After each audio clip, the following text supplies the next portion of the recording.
Next topic کی طرف آتے ہیں. آپ کو جو پہلا ٹاپک ہے پیج نمبر 36 پر، وہ ہے 1973 کے آئین کے تحت وفاق کے فرائض، فنکشنز آف فیڈریشن. وفاق بیٹا جس کو انگلش میں فیڈرل یا وفاقی کہتے ہیں، meaning there by central government, یعنی حکومت پاکستان، جس کو وفاقی حکومت بھی کہیں گے، حکومت پاکستان بھی کہیں گے. اب ہم دیکھتے ہیں کہ حکومت پاکستان کے پاس کون سے اختیارات ہیں. ذہن میں رکھیے گا بیٹا، جو اختیارات حکومت پاکستان کے ہیں ان میں صوبے دخل نہیں دے سکتے.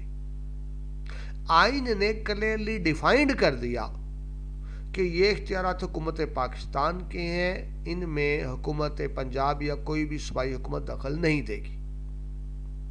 اور پھر آئین نے یہ بھی ڈیفائن کر دیا کہ یہ اختیارات صوبوں کے ہیں، ان میں حکومت پاکستان دخل نہیں دے گی تاکہ جھگڑے سے بچا جا سکے.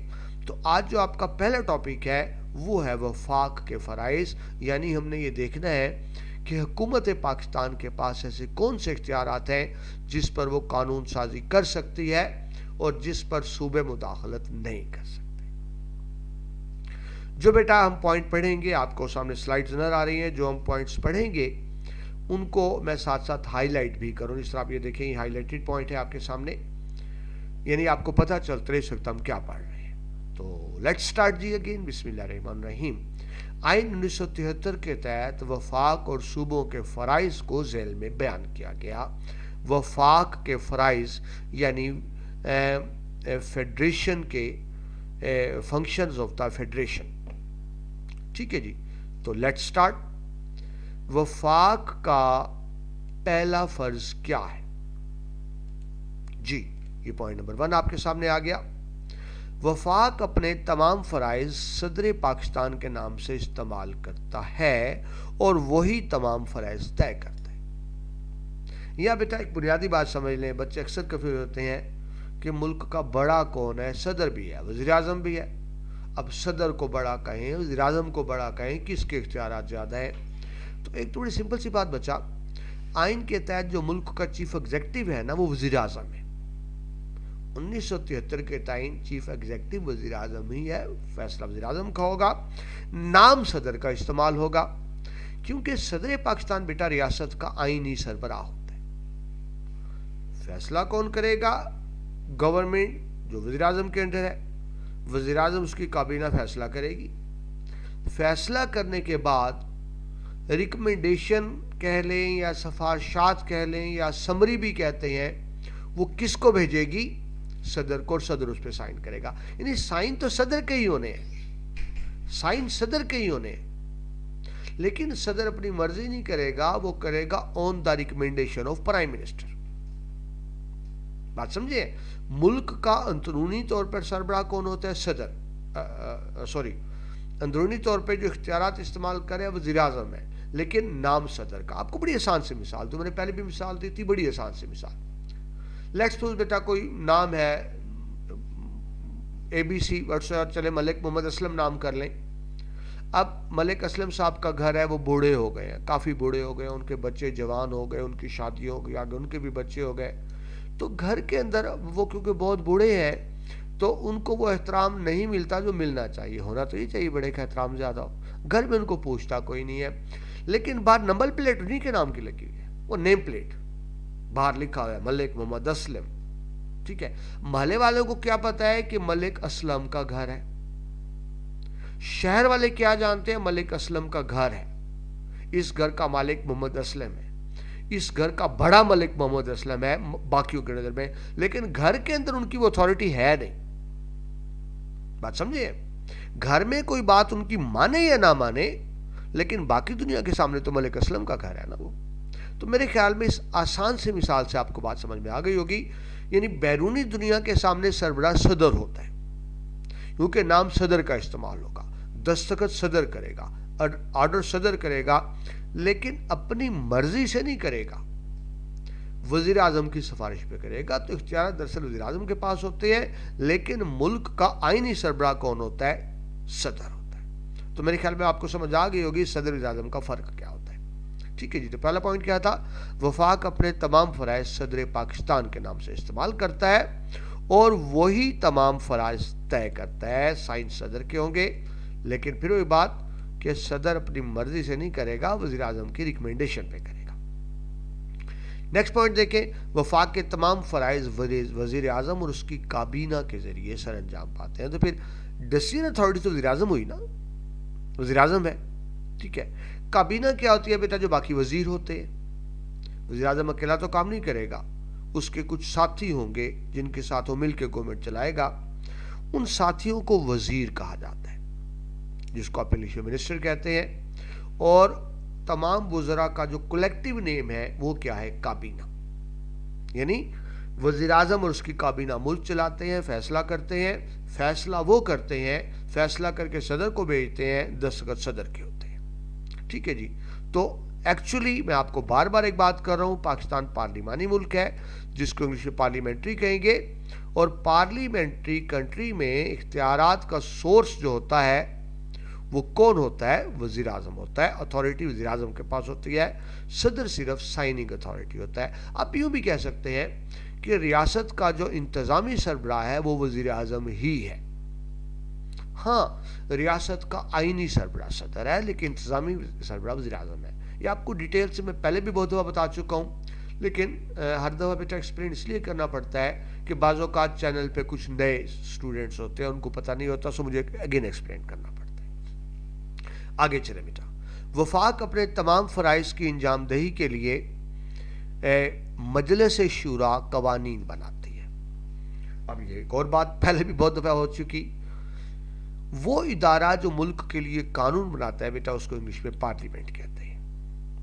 وہ ادارہ جو ملک کے لیے قانون بناتا ہے، تو پارلیمنٹ تو ایک ہی ورڈ ہے، لیکن اردو میں کئی الفاظ ہیں، بچے کنفیوز جاتے ہیں۔ آپ کی کتاب میں اس وقت کیا لکھا ہے؟ مجلس شورا۔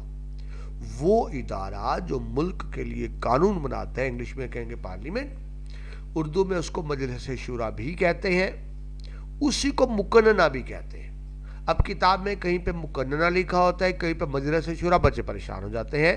تو وہی پارلیمنٹ ہے، وہی مقننہ ہے، وہی مجلس شورا ہے، اسی کو بیٹا دستور ساز اسمبلی بھی کہتے ہیں، اسی کو قانون ساز اسمبلی بھی کہتے ہیں۔ تو یہ 5 نام بتا دیے، 5 نام: دستور ساز اسمبلی، قانون ساز اسمبلی، مقننہ، مجلس شورا، پارلیمنٹ۔ یہ ایک ہی ادارے کے مختلف نام ہے، وہ ادارہ جو ملک کے لیے قانون بناتا ہے، ٹھیک ہے بیٹا۔ تو جو وفاقی حکومت پاکستان جو ہے، تو وہ جو قوانین کون بنائے گا حکومت پاکستان کے لیے؟ وہ بنائے گی پارلیمنٹ۔ ملک میں بیٹا یہ ایک مختصر سی بات بتا دو تاکہ آپ کا کنسیپٹ کلیئر ہو جائے۔ بیسکلی ریاست کے 3 ادارے ہوتے ہیں، کوئی بھی ریاست ہو، ظاہر پاکستان بھی ایک ریاست اسٹیٹ ہے، بیسکلی 3 ادارے ہوتے ہیں۔ ایک ہوتا ہے پارلیمنٹ جو قانون بناتا ہے، آپ نے ابھی پڑھا۔ ایک ادارہ کیا ہے؟ پارلیمنٹ، جس کا کام قانون بنانا ہے۔ دوسرا ادارہ ایگزیکٹو، جس کو حکومت کہتے ہیں، اسے ملک چلانا ہوتا ہے۔ پہلا ادارہ کیا ہوا؟ پارلیمنٹ جو قانون بناتی ہے۔ دوسرا ادارہ ایگزیکٹو یعنی حکومت جو گورنمنٹ چلاتی ہے۔ تیسرا ادارہ ہوتا ہے جوڈیشری، جس کو آپ عدالتیں کہتے ہیں، جو یہ دیکھتے ہیں کہ قانون پہ عمل ہو رہا ہے یا نہیں ہو رہا، اور اگر نہ ہو رہا تو سزا دیتے ہیں، ٹھیک ہے۔ تو ذہن میں رکھیے ریاست کے 3 بنیادی ادارے: parliament, executive and the judiciary. English میں کیا کہیں گے؟ Parliament, executive and the judiciary. Urdu میں کیا کہیں گے؟ مجلس شورا، حکومت اور عدلیہ، ٹھیک ہے۔ ایک نے قانون بنانا ہوتا ہے، قانون بناتا کون ہے؟ پارلیمنٹ۔ اس پہ عمل کون کراتی ہے؟ گورنمنٹ یا ایگزیکٹو۔ اور کون دیکھتا ہے کہ عمل ہو رہا ہے یا نہیں ہو رہا؟ جوڈیشری، عدالتیں۔ تو یہ آپ کو پتا ہو، یہ 3 بنیادی ریاست کے ادارے ہوتے ہیں، ٹھیک ہے جی۔ آگے چلے، وفاق یونین کو قائم رکھتا ہے اور اپنی تمام اکائیوں کے مفادات کا تحفظ کرتا ہے۔ وفاق حکومت پاکستان، اکائیاں بیٹا جس کو انگلش میں آپ یونٹ کہتے ہیں، انگلش میں یونٹ کہتے ہیں، اردو میں اکائیاں کہتے ہیں۔ اب پاکستان میں اکائیوں کا مطلب ہے صوبے، یعنی یہ بجائے کہنے کے کہ پاکستان کے 4 صوبے ہیں، صوبوں کو اکائیاں کہا گیا۔ تو حکومت پاکستان کا یہ کام ہے۔ دیکھیں بیٹا، مرکزی حکومت کا آپ یوں سمجھ لیں کردار باپ کی طرح، حکومت باپ ہوتی ہے اور صوبے سمجھ لیں بیٹے ہیں۔ تو بیٹوں پہ جب مشکل وقت آتا ہے تو باپ بیٹا چھوڑ کے تو نہیں جاتا نا. بچہ غلطی بھی کر لے تو باپ کا کام تو یہی ہے کہ ہر شکل میں ان کی مدد کی جائے. تو ریاست کا کردار بیٹا باپ کا سا ہوتا ہے. اگر کسی صوبے میں کوئی پرابلم ہو, کوئی بحران کا شکار ہو جائے, زلزلہ ہو, سیلاب ہو, طوفان ہو, کوئی خدائی آفت اور ہو, کوئی قحط آ جائے, کوئی بڑا حادثہ ہو جائے, تو پھر حکومت پاکستان کے پاس جتنے بھی وسائل ہوتے ہیں وہ استعمال کیے جاتے ہیں. یعنی صوبوں کی کیئر کرنا بھی وفاقی حکومت کی ذمہ داریوں میں یا فنکشن میں شامل ہے. ٹھیک ہے جی. نیکسٹ پوائنٹ دیکھیں, پوائنٹ نمبر 5. وفاق اپنی تمام اکائیوں کو پالیسی سازی میں مشورے دیتا ہے اور تمام اطلاعات مہیا کرتا ہے. صوبوں کے لیے بیٹا بڑوں کا کیا کام ہوتا ہے؟ چھوٹوں کو مشورے دینا. دیکھیں بڑے کا طرح ہے کہ دیکھو کوئی بھی بیٹا آپ کے پیرنٹس ہیں, آپ کے بڑے بزرگ ہیں, یا کوئی وہ کہتے ہیں بیٹا آپ یوں کر لیں تو بہتر ہے, ایسے کر لیں تو بہتر ہے, یوں بہتر رہے گا. تو ایسے ہی بیٹا کیونکہ حکومت پاکستان کے پاس سورسز زیادہ ہوتے ہیں, وسائل زیادہ ہوتے ہیں, وہ اس پوزیشن میں ہوتے ہیں کہ ان کے پاس معلومات زیادہ ہوتی ہیں. تو صوبے کے کسی بھی میٹر میں, کسی بھی معاملے میں وفاقی حکومت ان کو ایڈوائس دے گی کہ آپ اس معاملے میں بہتر ہے یوں کر لیں یا یوں کر لیں. بس آپ کو مثال دیتا ہوں. اب بیٹا اور کچھ ہونا, اور روٹی تو سب نے کھانی ہوتی ہے, اور روٹی گندم سے بنتی ہے. لیٹ سپوز ایک صوبے میں گندم کم ہوئی ہے, تو وفاقی حکومت پہلے بتائے گی کہ آپ کے صوبے میں گندم کم ہے تو اس کو سٹاک کر لیں یا دوسرے صوبے سے خرید لیں, یا ان کو بتائے گی کہ ہم باہر سے گندم خرید رہے ہیں تاکہ گندم کا بحران نہ ہو. تو یہ کیونکہ بیٹا وفاقی حکومت کے پاس سورسز زیادہ ہوتے ہیں, ان کے پاس معلومات زیادہ ہوتی ہیں, تو وہ جہاں ضرورت ہوتی ہے وہ صوبوں کو مشورے بھی دیتے ہیں, اور جو وفاقی حکومت کے پاس معلومات ہوتی ہیں وہ صوبوں سے شیئر بھی کرتے ہیں. سمپل سی بات ہے نا بیٹا, کوئی ایک میٹر ہے, کوئی بھی معاملہ ہے, جس کے پاس اس معاملے میں معلومات زیادہ ہوں گی وہ بہتر پوزیشن میں ہوگا مشورہ دینے کی. تو اس لیے وفاقی حکومت کمپیریٹیولی بہتر پوزیشن میں ہوتی ہے کہ صوبوں کو مشورہ دے سکے. آگے چلیے, پوائنٹ نمبر 6. وفاق ملکی معیشت کو بحال رکھتا ہے اور ٹیکس عائد کرتا ہے.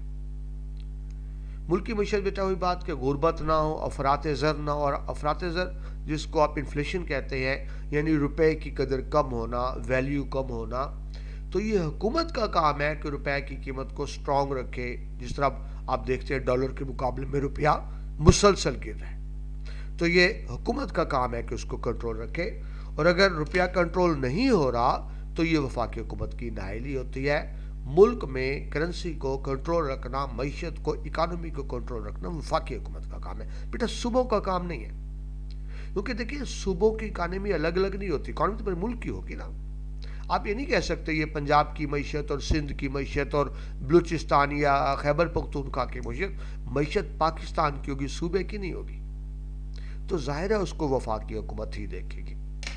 اگلی بات ٹیکس. دیکھیں بیٹا گورنمنٹ کوئی بھی ہو, گورنمنٹ کے پاس پیسہ کہاں سے آتا ہے؟ دیکھیں گورنمنٹ کے اخراجات تو بہت ہیں, پورے پاکستان کے سرکار میں اس کو تنخواہیں دینی ہے.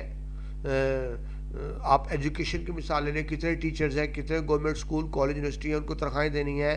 پولیس ہے, فوج ہے, تمام ریاستی ادارے ہیں, ان کو تنخواہیں دینی ہے. سڑکیں بنانی ہیں, پل بنانے ہیں, پروجیکٹس بنانے ہیں. تو ہر چیز کے لیے آپ کو پیسہ چاہیے.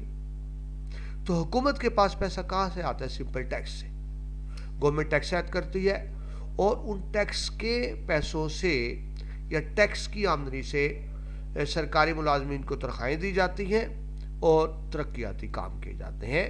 تو وفاقی حکومت کا کام ہے کہ معیشت کو کنٹرول رکھے, مہنگائی نہ ہونے دے, روپے کی کرنسی کو ڈاؤن نہ ہونے دے, اور ٹیکس عائد کرے عوام پہ خرچے کے لیے. لیکن وہی بات بیٹا زیادہ ٹیکس بھی نہ ہو, یعنی اتنے ٹیکس نہ ہو کہ عوام پر بوجھ پڑے.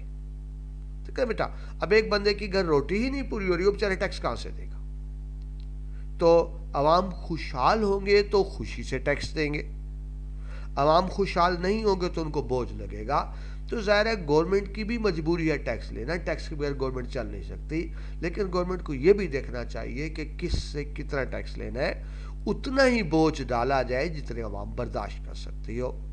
لیکن بدقسمتی سے ہمارے ملک میں ایسا نہیں ہوتا. عوام بھوکے مر رہے ہو بے شک, وہ کہتے ہیں جی ہمیں کوئی فرق نہیں پڑتا, ہمیں تو ٹیکس چاہیے. بڑی سمپل سی بات.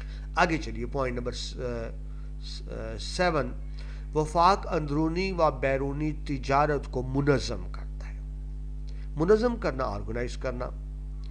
اندرونی تجارت بیٹا یعنی ملک کے اندر ایک صوبے سے دوسرے صوبے, ایک شہر سے دوسرے شہر. مثلا اگر پنجاب میں گندم زیادہ ہو گئی تو سندھ کو چلی جائے گی. سندھ میں لیٹ سپوز چاول زیادہ ہو گیا جس کو دھان کی فصل کہتے ہیں, پنجاب آ جائے گی. تو مینیج کیا جاتا ہے, ایک صوبے میں وہ چیز زیادہ ہو دوسرے میں بھیج دی, جو کم ہو وہاں سے منگوا لی. یہ تو اندرونی تجارت ہو گئی. بیرونی تجارت بیٹا جو اب دوسرے ملکوں سے منگواتے ہیں وہ بیرونی تجارت, جس کو آپ انٹرنیشنل ٹریڈ کہتے ہیں. یہ بھی وفاقی حکومت کرے گی, صوبے نہیں کریں گے. ظاہر بیٹا اب بین الاقوامی تجارت کیا ہوتی ہے, وہ جو چیز ہمارے پاس ضرورت سے زائد ہے ہم بیچ دیں گے, اور جو چیز ضرورت سے کم ہے خرید لیں گے. مثلا اب آپ کو پتا ہے بیٹا اس سال صورتحال کیا ہے, اللہ تعالیٰ معاف فرمائی, یہ 2022 میں آپ کو پتا ہے بیٹا سیلاب بہت زیادہ آئے ہیں, فصلیں تباہ ہو گئی ہیں. وہ جو فصل تیار ہونی تھی اور کسان کو ملنی تھی اور مارکیٹ میں پروڈکٹ فصل تباہ ہو گئی, تو مہنگائی بھی اس لیے بڑھ رہی ہے. اب حکومت کے پاس بیٹا پورے اعداد و شمار ہوتے ہیں, حکومت کو پتا ہے. لیٹس سپوز میں آپ کو مثال دیتا ہوں, ہمیں 1000 ٹن گندم چاہیے. میں مثال دیتا ہوں, گورنمنٹ کے مطابق جتنی آبادی ہے گورنمنٹ کو پتا ہے ہمیں 1000 ٹن چاہیے, اور ہوئی کتنی ہے 600 ٹن. ریکوائرمنٹ کتنی ضرورت تھی 1000 ٹن کی, ہوئی کی ہے 600 ٹن. تو گندم کی شارٹیج ہوگی تو مہنگائی ہوگی, گندم مہنگی ہو جائے گی. تو گورنمنٹ کے پاس پوری معلومات ہوتی ہیں کہ ضرورت 1000 ٹن کی تھی, 600 ٹن ہوئی ہے, تو گورنمنٹ کیا کرے گی, فوری طور پہ 400 ٹن خرید لے گی کسی ایسے ملک سے جہاں مناسب ریٹ پہ مل رہا ہو, تاکہ پاکستان میں گندم کا بحران نہ ہو. ایسے ہی گورنمنٹ کو پتا ہوتا ہے کون سی چیز ضرورت سے زائد ہے, ان کو باہر بھیج دے گی. تو یہ فیڈرل گورنمنٹ کا کام ہوتا ہے اندرون ملک بیرون ملک تجارت کو آرگنائز کرنا, کیونکہ ان کے پاس معلومات ہوتی ہیں. آگے بیٹا پوائنٹ نمبر 8, وفاق اندرونی امن و امان کا ذمہ دار ہوتا ہے اور ملک کی آزادی کا تحفظ کرتا ہے. یہ بیٹا کس کو کہا جا رہا ہے, جس کو آپ سمپل کہتے ہیں لا اینڈ آرڈر سچویشن. ملک میں law and order situation maintain رہے, امن و امان رہے, کوئی گھر سے نکلے تو ڈر نہ ہو. ٹھیک ہے جی, یہ ڈر نہ ہو میں اغوا کر لیا جاؤں گا, قتل کر دیا جاؤں گا, ڈکیٹی ہو جائے گی, چوری ہو جائے گی, گن پوائنٹ پہ مجھ سے موٹر سائیکل چھین لیں گے, گاڑی چھین لیں گے, پیسے چھین لیں گے, اغوا برا, تو 100 معاملے ہوتے ہیں. یعنی جو بندہ باہر نکلے تو وہ اس طرح کا ڈر نہ ہو اس کا. لا اینڈ آرڈر کی سچویشن اتنی بہتر ہو, اور یہ بیٹا گورنمنٹ کا کام ہوتا ہے. اگر لا اینڈ آرڈر ٹھیک ہو, یعنی آپ کے جو جس کو آپ انگلش میں کہتے ہیں لا انفورسنگ ایجنسیز, وہ ادارے جو قانون نافذ کرتے ہیں, اس میں پولیس ہے, عدالتیں ہیں, باقی بہت سی ایجنسی ہوتی ہیں, اگر وہ ایفیکٹولی کام کر رہے ہوں تو پھر جرائم نہیں ہوتے. دیکھیں بیٹا جرائم کو تو نہیں روک سکتے, سیدھی بات ہے, لیکن یہ تو کر سکتے ہیں نا, ایک بندے نے جرم کیا ہے اس کو گرفتار کیا جائے, جلد سے جلد کیس کا فیصلہ کر کے اس کو عبرتناک سزا دی جائے. اس کو عبرتناک سزا ملے گی نا, تو باقی جرم کرنے سے پہلے سوچیں گے, ان کے سامنے مثال ہوگی, اس بندے نے جرم کیا تو یہ سزا ملی ہے, اس کو مثال ہوگی. لیکن اگر ایک جرم کرتا ہے اور وہ پکڑا ہی نہیں جاتا, یا پکڑا ہے تو عدالتیں چھوڑ دیتی ہیں, یا 10-10 سال کیس چلتا رہتا ہے, تو پھر لوگ کہیں گے کچھ نہیں ہوتا, ہم بھی جرم کر لیں. سمجھ رہے ہیں, پھر لوگوں کو جرم کی طرف رغبت ہوتی ہے. لیکن اگر عدالتیں یعنی ملک کا سسٹم ٹھیک چل رہا ہو, لا سسٹم ٹھیک ہو, سخت سزائیں ہو رہی ہوں, تو پھر سعودی عرب میں بیٹا دیکھیں جرائم کم ہوتے ہیں.